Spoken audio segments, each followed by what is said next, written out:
Bonjour à tous, nouveau CQFR sur la chaîne Basket Session Rivers et une fois n'est pas coutume, je suis accompagné de Théo, pas de Shai. Shai qui prend un repos bien mérité et du coup Théo on va pouvoir décrypter ensemble les matchs de la nuit, sachant qu'il y a une série qui, je pense, nous deux nous intéresse particulièrement entre deux équipes qu'on aime bien. C'est le duel entre Dallas et OKC, le Thunder qui a gagné 117 à 95 cette première manche. Le score peut sembler large et j'ai trouvé, moi Théo, perso, que ça s'est joué au final sur une accumulation de petites choses. Et je trouvais qu'OKC était très très bien préparé. C'est les principaux constats que je fais pour clancer là-dessus. Voilà, qu'OKC semblait très bien préparé et le Thunder qui remporte du coup cette première manche. Ouais, ouais, bah, je partage ton avis. J'ai trouvé que même les deux équipes, en fait, ont commencé le match de manière, enfin, avaient un plan de jeu très clair. C'était notamment des deux côtés, en fait, c'était d'interdire l'accès au cercle. Dallas, j'ai trouvé, a commencé très très bien défensivement.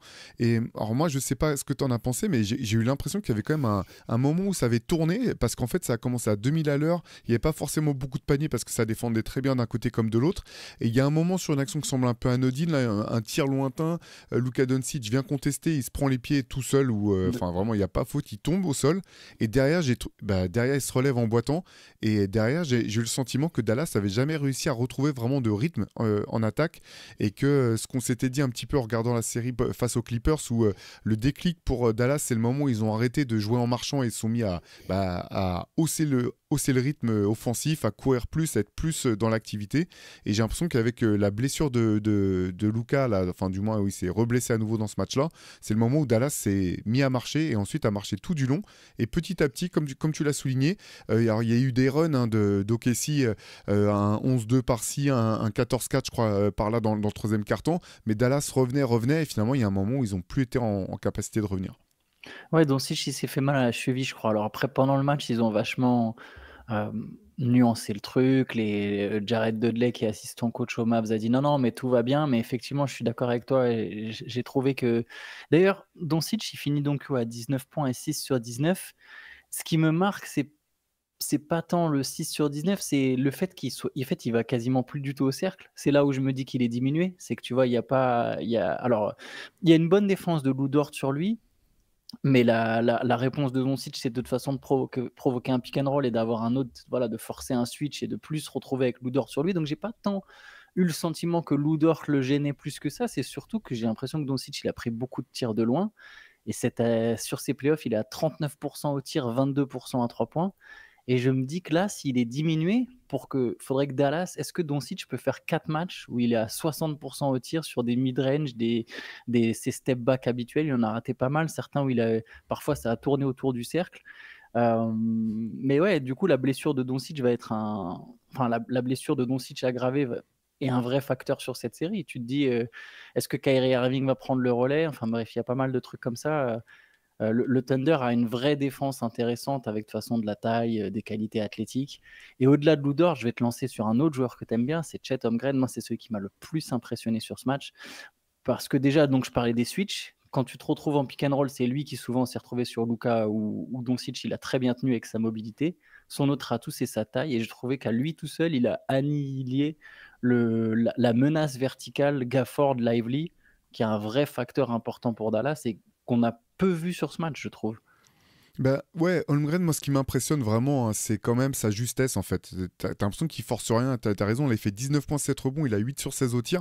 Et même, tu sais, dans le quatrième carton, à un moment, il met ses stats, j'avais pas du tout fait gaffe en fait qu'il avait marqué autant de points entre guillemets. Mm. C'est un match quand même qui a longtemps été très défensif. Ouais, voilà, les bons choix.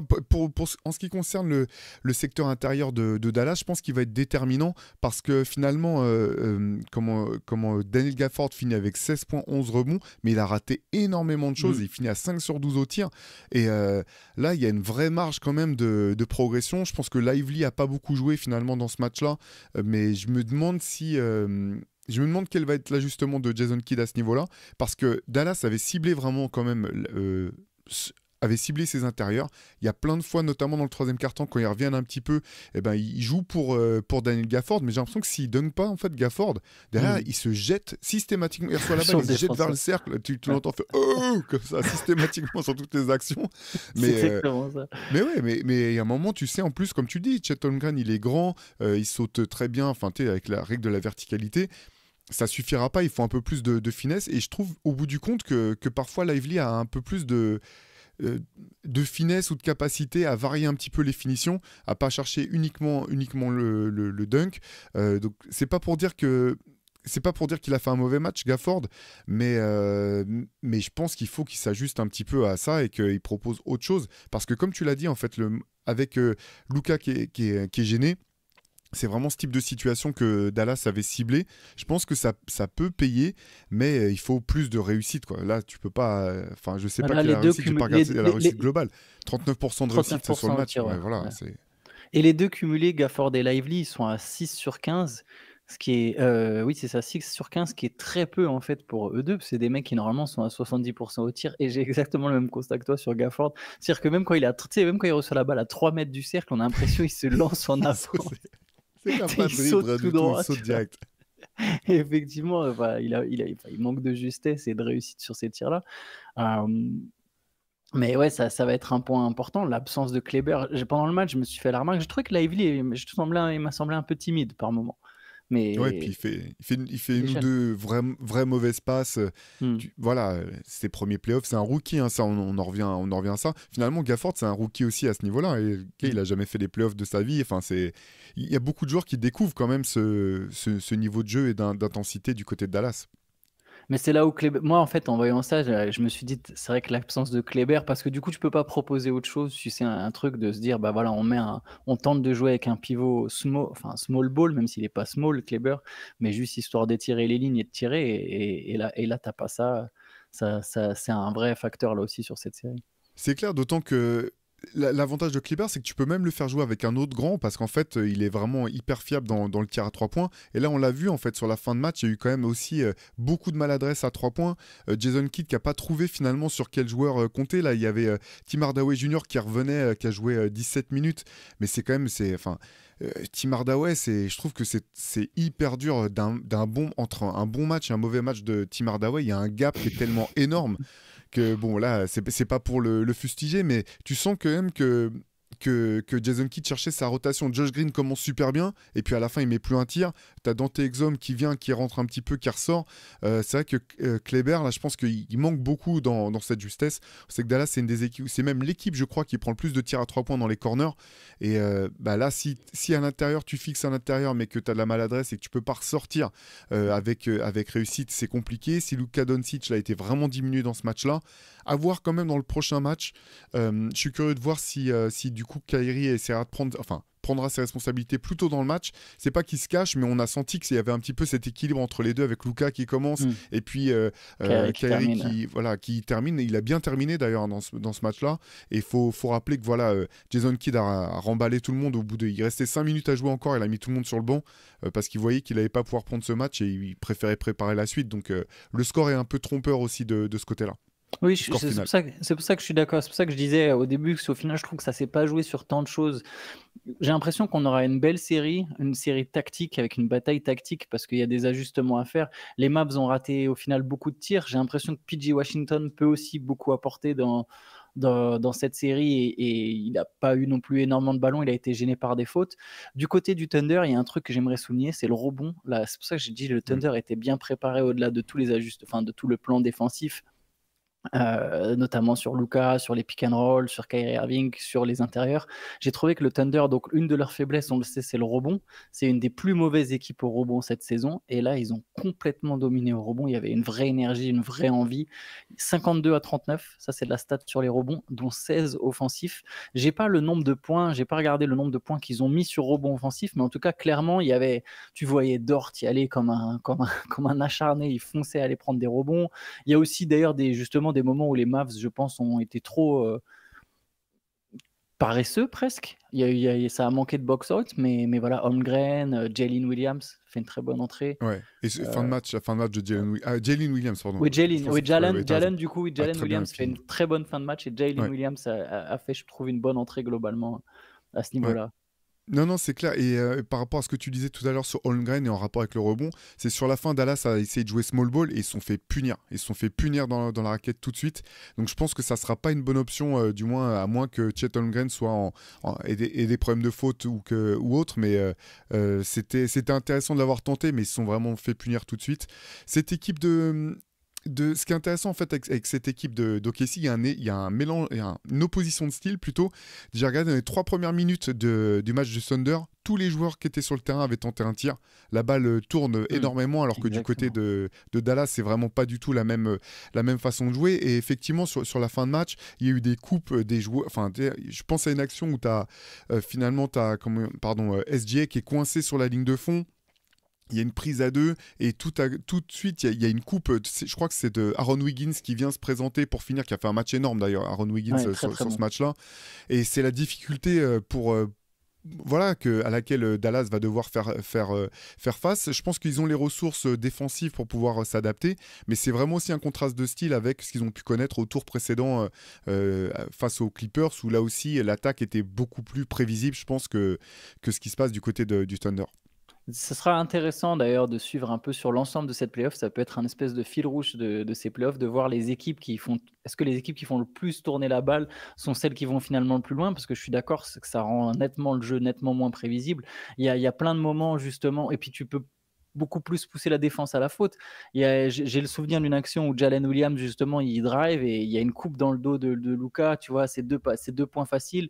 Je sais plus qui met les points. C'est peut-être Wiggins d'ailleurs, tu vois. C'est peut-être Wiggins, mais c'est des joueurs. Le Thunder a pas peur de laisser des tickets shoot à des Aaron Wiggins, à des Isaiah Joe, à Jalen Williams, même à Josh Giddey qui je pense va très peu jouer dans cette série. Mais tu vois, voilà, il y a cette volonté de faire participer tout le monde et c'est vrai que ça fait une différence aussi. Ouais. Ouais, en tout cas, c'était un match super plaisant. Voilà, Ouais. encore une fois, on le répète, mais le score final représente pas l'intensité de ce match qui s'est joué vraiment, je pense que jusque début du quatrième quart-temps où là, OKC a vraiment mis sa marque sur le match, mais enfin, moi, je me suis régalé devant ce match-là en tout cas. Allez, on peut passer au deuxième match de la soirée avec une autre victoire assez large au niveau du score. C'est celle de Boston qui a battu Cleveland 120 à 95, 25 points d'écart. Il y avait une des clés de cette série, c'était de se demander est-ce que Cleveland, est-ce que les Cavaliers arriveraient à suivre le rythme à 3 points des Celtics? Pour le coup, non. 18 paniers à 3 points pour Boston, dont 7 pour Derrick White, qui est plus le même homme. Derrick White, sur les derniers matchs, c'est 38 points, 25 points, et là, encore 25 points. Et voilà, les Celtics qui enchaînent avec une nouvelle victoire assez large. Bah oui, victoire large. Alors là aussi, Cleveland a quand même s'est battu. Ils étaient longtemps à -12, -8, -12, -8, et puis à la fin, ils ont fini par exploser. Le problème pour Cleveland, c'est tu dis, bon, ok, on risque de prendre cher à 3 points, c'est normal. Toutes les équipes prennent cher à 3 points face aux Celtics. Par contre, est-ce que tu peux, si tu es une équipe sérieuse qui va aller loin, te permettre de laisser Luke Cornett finir avec 10 rebonds en sortie de banc? Ils se sont fait exploser au rebond. Et c'est là le problème pour Cleveland, c'est que si tu prends le risque de prendre cher à 3 points, tu peux pas en plus t'exposer et laisser autant de rebonds, laisser autant de rebonds. Et ils se sont fait exploser 55 à 38 au rebond. Le différentiel, il est énorme en fait, parce que tu peux pas laisser autant de choses aux Celtics. Cette équipe de Cleveland, alors ouais, moi je vais saluer quand même encore une fois la perf de Donovan Mitchell. Il est irréprochable sur ses playoffs, finit avec 33 points. Mais tu dis à un moment il faut qu'il puisse être aidé. Et moi je suis hyper déçu vraiment par les playoffs de Darius Garland. On en parlait un petit peu en off avec Shai et toi les jours précédents. Là, s'il est à ce niveau, tu peux pas jouer en fait. T'as un backcourt qui est C'est trop pas un petit. All-Star. Ouais, Là, il n'est exactement. pas digne de son statut All-Star. Parce qu'il finit 15 points, mais avec je sais plus, 14 points. Non, 14 points à 6 sur 15, 5 passes décisives, c'est pas assez, sachant que défensivement, il se fait exploiter systématiquement par Boston. Ouais, ça manque vraiment de ressources du côté des Cavs, et je continue de pas comprendre vraiment. En fait, j'ai une question à te poser, Antoine, c'est est-ce que tu penses qu'il y a eu vraiment de la concertation entre le GM et le coach au moment où ils ont construit cette équipe à l'été dernier? Parce que j'ai du mal à comprendre quelle est l'identité de l'équipe au bout du compte. Sachant il leur manque un All-Star en la personne de ah, Jarrett Allen. Jarrett Allen, pardon. Mm. Je sais pas ce que tu en penses, Antoine. Très bonne question. Il y avait une volonté, c'était de cibler du shoot, mais Mais effectivement, moi, il y a c'est bon. Tu vois, quand je vois que Tristan Thompson, il a joué 16 minutes, alors ça peut aller dans ce souci, tu vois, de prendre des rebonds, mais Georges Niang, il joue pas, il a été recruté exactement pour ça, pour étirer les lignes, pour tirer à 3 points. Sam Merrill, il a eu des très bons passages. Bon, là, pour le coup, il a joué 17 minutes, il fait 0 sur 4. Mais il y a, cette équipe des Cavs, de toute façon, elle est un peu particulière parce qu'il y avait la volonté de se dire, bah, on a deux grands, puis on met du tir autour. On a un backcourt petit, c'est un peu particulier. On a un backcourt petit, on a un front court très grand. Mais du coup, on a besoin d'adresse pour étirer les lignes et on a besoin de mecs qui protègent la raquette. C'est un peu particulier. Est-ce qu'il y a une concertation de façon, est-ce que Bickerstaff il va vraiment encore rester longtemps au sein de cette équipe? Je pense que bientôt le GM il va choisir son coach de toute façon. Mais ouais, puis là Max Truss fait pas forcément un bon match en termes d'adresse. Il est à 2 sur 8, 5 points pour lui. En fait, il y a que c'est Mitchell. Offensivement, tu l'as dit, c'est un peu Mitchell contre le reste du monde, quoi. Evan Mobley fait un bon match quand même hein, en termes d'adresse, quoi. 17 points, 13 au rebond, 3 passes, 1 contre et 8 sur 12 au tir. Donc c'est autour que ça pêche. En fait, la question que je te posais pour la concertation entre le GM et le coach, c'est qu'effectivement, déjà, j'avais pas trop compris pourquoi tu prenais à la fois Strus et Georges Niang. Je me disais, mais comment tu vas faire jouer les deux vraiment, sachant qu'il y en a un qui est quand même limité en défense. Sam Merrill, bah là, il fait pas un bon match, mais sur le début des playoffs, je comprenais pas pourquoi il jouait quasiment pas du Ouais, il tout. jouait quasiment pas, ouais. Alors je dis pas, lui aussi il découvre un petit peu ce niveau-là, mais c'est un joueur qui avait montré sa valeur. Je sais que tu l'aimais bien en saison régulière et je te donnais raison, quoi, qu'il pouvait t'apporter des choses. Et là, tu es tellement en difficulté, je trouve, offensivement, sorti de Donovan Mitchell, que faut tenter des choses. Bref, enfin, tu vois, au début, je me disais, bon, bah, dans la foulée en fait, de leur qualification en 7 manches, finalement, tu peux arriver plein d'euphorie du côté de Cleveland. Les Celtics pouvaient se la couler douce, peut-être. Tu vois, et tu peux peut-être tenter un truc, mais bon, là, ça me semble compliqué. En tout cas, tu peux pas laisser autant de tirs à 3 points, autant de rebonds si tu veux essayer de passer Boston. Boston, du côté, je vais donner quelques stats quand même. 32 points pour Jalen Brown, 18 points, 11 rebonds, 5 passes pour Jason Tatum. On rappelle, les Celtics, ils jouent sans Kristaps Porzingis, qui sera sans doute pas là de la série. Et je vais me projeter vite fait sur Boston. Honnêtement, bon, on n'a peut-être pas vertu de donner des pronostics, mais je vois vraiment pas. Il y a rien qui peut empêcher Boston d'aller en finale NBA. Par contre, ce qui me fait peur pour eux, j'espère si jamais ils devaient jouer les Knicks ou les Pacers, qu'il y aurait une bataille en phase 2. Je suis désolé pour les fans des Cavs, hein, il n'y a eu qu'un seul match, mais bon, je vois vraiment pas comment Cleveland peut gagner 4 matchs dans cette série. Euh, les Celtics, ils risquent quand même fortement d'arriver en finale NBA sans avoir rencontré la moindre adversité. Et d'un coup, ils vont se coltiner une équipe de l'Ouest, que ce soit Minnesota, OKC, Dallas ou Denver. Il va y avoir un gap, mais énorme en fait. C'est, Alors, c'est dur de se projeter parce que c'est un peu injuste pour les autres équipes. Je pense quand je même sais, que si la finale de conférence devait être, on va prendre les deux équipes qui New mènent York. pour l'instant la Mm. conférence Est contre New York, ça sera pas une partie de plaisir. Ça veut pas dire que Boston peut pas passer, mais ça sera quand même, ça peut même être, imaginons pire scénario, et je pense pas que ce sera le cas, mais imaginons un scénario où c'est un sweep. Je pense que ça sera un sweep dans lequel tu laisses quand même des plumes et dans lequel tu dois vraiment être poussé dans tes retranchements Physiquement, ouais. physiquement et puis Mm. mentalement aussi parce qu'on a vu la résilience de cette équipe de New York, mais voilà, encore une fois, hein, c'est pas, si vous êtes fan des Cavs ou des Pacers, on dit pas que ça sera forcément aussi simple que ça, mais je pense qu'ils peuvent être testés et que bah, finalement l'absence de Porzingis, ça peut peser cher parce qu'on sait que cette équipe de Boston, elle est énorme sur son 5 de départ finalement. Mais si tu as un autre joueur qui est un petit peu diminué, un petit peu blessé, tu peux t'embêter à aller vers des séries longues. Je pense que c'est pas forcément, ça sera pas forcément aussi simple que ça pour Boston. Ouais, je pensais pas forcément à simple. C'était plus vraiment une histoire de. Je les imagine pas avoir besoin de s'ajuster à un moment tactiquement, tu vois. Juste jouer, en fait, juste jouer leur jeu. Après, oui, les Knicks, évidemment, les Knicks, on sait que ça t'offre une belle bataille dans tous les cas, mais il faut voir dans quel état ils arriveraient, même les Knicks, tu vois, Ouais, avec ça, des c'est joueurs qui jouent 48 minutes chaque soir. Comment ça se passe une fois en finale de conférence, tu vois. Mais bon, on verra. Mm. C'est un truc sur lequel je me dis que ça peut jouer en défaveur des Celtics, c'est de se dire, en fait, tu arrives très confiant en finale de conférence, mais tu n'as jamais eu besoin de t'ajuster, tu t'es jamais vraiment retrouvé dans de l'adversité, tu vois. Mm. Peut-être tu as été testé physiquement, mais est-ce que tu t'es retrouvé dans l'adversité avec un moment où tu paniques et tu dois, tu vois, je sais pas, tu arrives contre les Timberwolves, tu perds direct le game 1 à domicile, le game 2, tu es obligé d'aller vraiment le chercher. Là, j'ai l'impression qu'il n'y a aucun moment où Boston s'est retrouvé dans cette situation. Mais Après, bon, ouais, pour répondre à ta question, et puis après je vais m'arrêter, mais pour Boston, l'idée c'est que bah, ces batailles-là, ils les ont eues par le passé, quoi. Et que là, effectivement, normalement, c'est ça qui est censé t'avoir préparé à passer ce fameux cap, et c'est pour ça qu'au bout du compte, même s'ils ont dominé toute la saison régulière, il y a une forme de pression pour Boston, parce que, bah voilà, là limite, c'est quoi ton excuse s'il y a un truc qui bloque encore cette année? C'est quoi ton excuse, quelque part? allez, on s'éloigne un peu des playoffs. On peut parler d'abord quand même un petit peu de Rudy Gobert. Rudy Gobert qui a eu son 4e trophée de meilleur défenseur de l'année. Je t'avoue, Théo, que je suis un peu soulagé quand même que ce soit lui qui l'ait eu et pas Victor Wembanyama. C'est pas de la hate, hein. J'aime beaucoup Wembanyama, mais j'aurais trouvé ça presque déplacé en fait.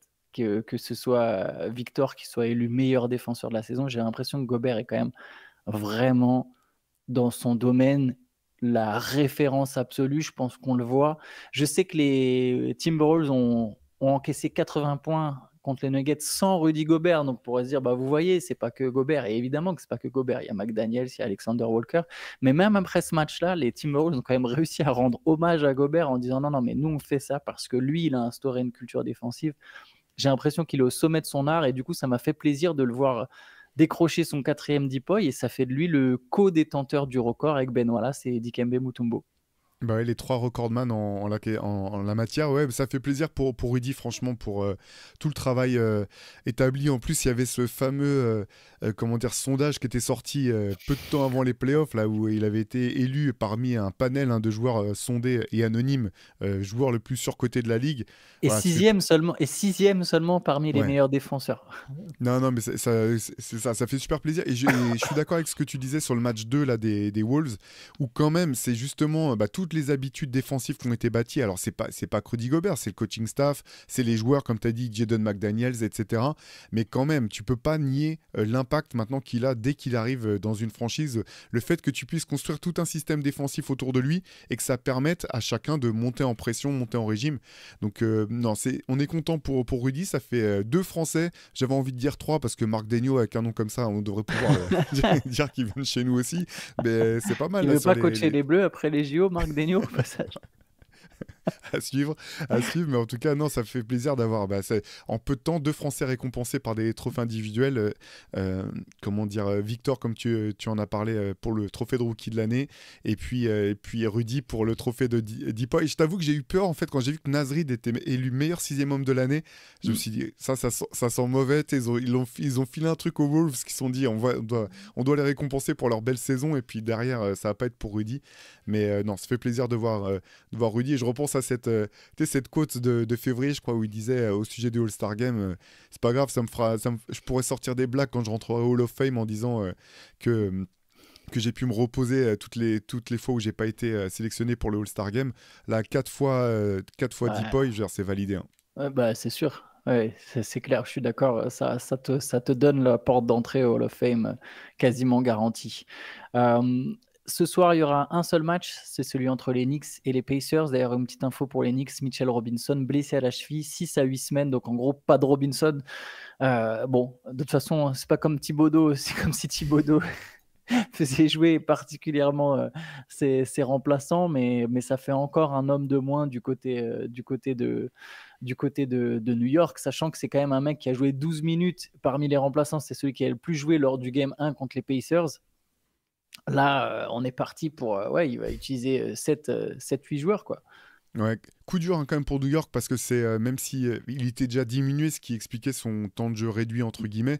Non, Ouais. mais même dans la série précédente, c'était contre Philly, c'était impressionnant parce que tu voyais vraiment qu'il pouvait à peine s'appuyer sur son pied. Il allait quand même au rebond, il défendait, etc. Cette équipe de New York est exemplaire sur cet aspect-là. Coup dur quand même pour New York effectivement. Ouais. Et du coup, alors il n'y a pas de match des Nuggets. Les Nuggets rejoueront contre les Timberwolves que vendredi, mais une petite info pour Jamal Murray aussi, n'a pas été suspendu. Voilà, Jamal Murray qui avait tenté de lancer un hit pack. Je ne sais pas comment tu traduirais ça en français. Je sais pas vraiment, c'est un peu comme les packs de glace que tu peux faire chauffer aussi, c'est ça, Ouais, non? voilà, C'est pas c'est ça? ça. Voilà, c'est ça. C'est ça. Il a visé l'arbitre. Bon. Apparemment, mais il est. Ah ouais. Et peut-être heureusement pour lui d'ailleurs qu'il n'a pas touché l'arbitre. J'imagine que la sanction aurait pu être plus lourde. Mais au final, il a pris que $100 000 d'amende et pas de suspension. bon, c'est quand même mieux pour les Nuggets d'avoir Jamal Murray pour le Game 3, le premier à Minnesota. Ils ont intérêt quand même à être au complet, sachant qu'ils sont menés 2-0 dans cette série quand même. Ouais, c'est clair. C'est bien qu'il ait pris une vraie grosse amende parce que c'est quand même un geste dangereux, hein. Juste avant, il Ouais. avait jeté une serviette. Pareil, si ça tombe sur le parquet et que quelqu'un glisse dessus, c'est hyper dangereux. Je préfère d'un point de vue sportif qu'il puisse disputer le prochain match. Par contre, voilà, c'est quand même un type de geste qui a rien à faire sur un terrain de basket. J'espère aussi que Mike Malone se contiendra mieux que dans le match précédent. Parce que la confrontation avec, c'était Mark Davis, je crois, de Ouais, il l'arbitre. était vraiment pas loin de lui mettre une droite. Bah, ouais, c'est quand même, voilà, je pense aussi que ça n'a pas sa place sur le terrain. Donc, en tout cas, j'ai hâte de voir ce match 3, match qui sera, bah, c'est quasiment déjà le match décisif de la saison des Nuggets. Ah bah ouais, ouais, clairement. Ouais. Bah là, une défaite, je pense qu'on peut partir du principe que ça serait fini. Aucune équipe n'a jamais remonté Mm. un 0-3 en playoff. C'est pas par hasard. Et d'ailleurs, même gagner 4 fois en 5 matchs, là, ça va être grosse mission pour les Nuggets. C'est, Carrément. ils- il y a un vrai challenge qui les attend. Et du coup, ça sera un match qui est vendredi soir, je crois, ou dans la nuit de vendredi à samedi. Nous, on se retrouvera demain pour un nouveau CQFR. On sera encore tous les deux Théo. Et du coup, on débriefera le match des Knicks contre les Pacers. Et d'ici là, bonne journée à tous. Ciao, ciao. Salut!